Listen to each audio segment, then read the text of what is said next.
another day with Coach Wilfred Asuquo on Common Sense with Freddie. I'm sure you guys enjoyed the previous video and I'm sure you are learning very fast. I'm a capacity builder.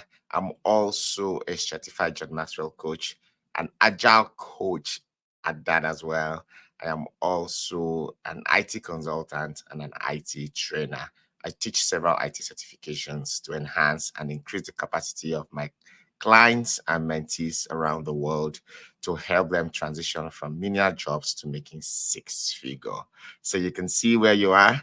You are in for a long journey, a lot of capacity building content. And if that's something that you like, then don't forget to smash on the red subscribe button to join our community.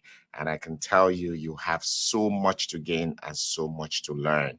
So let's get straight into today's subject: financial mistakes I never made growing up. Financial mistakes I never made growing up. So, although I grew up in the village, you hear me say all the time, I am a village boy. I do have a YouTube channel I call Your Village Coach. I grew up in the village and I left my parents when I was just 15 years old.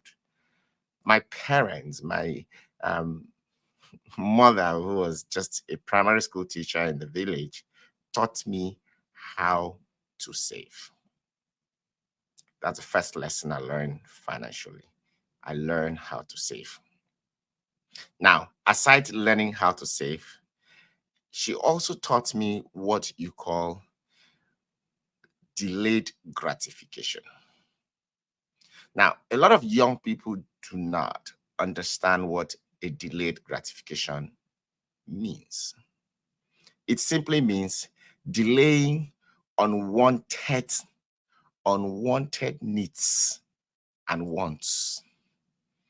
What you need that are not necessary. What you want that are not necessary. I don't want to channel it only to just needs or wants. Because what you might be thinking is a need is actually a want. Or what you might be thinking is a want is actually a need. So what you don't consider it a priority at a given time, have it wait. For example, going on vacation. Must you go on a vacation when you don't have enough financial strength? Must you buy a brand new car when your finances seems to be still shaking? You know what I mean? So when you delay it and focus on what? Increasing your capacity, investing in that business or scaling your business so that you can have more financial strength to go on vacation or buy a more luxury car. You know what I mean? So my mother taught me these two things: savings and then delayed gratification. So just before I left my village, these two were right in my fingertips. Now, another thing I did was reading books. Except you studied financial accounting or financial management in college, a lot of people don't really get to learn anything about finances. You have to make deliberate effort to read books like this: 12 Stupid Mistakes People Make with Money. Now, I read this book when I was barely 18 years old. And as at the time I read this book, a lot of the content makes no sense because they are not implemented in Africa, in Nigeria, motherland. But you know what? Either way, I read this book regardless. And when I found myself relocating to the US, the content came handy and I picked it up again and I kept applying them. And I stumbled on this particular aspect where my mother taught me delayed gratification. It says writing the priority inversion, making the monster wait his turn.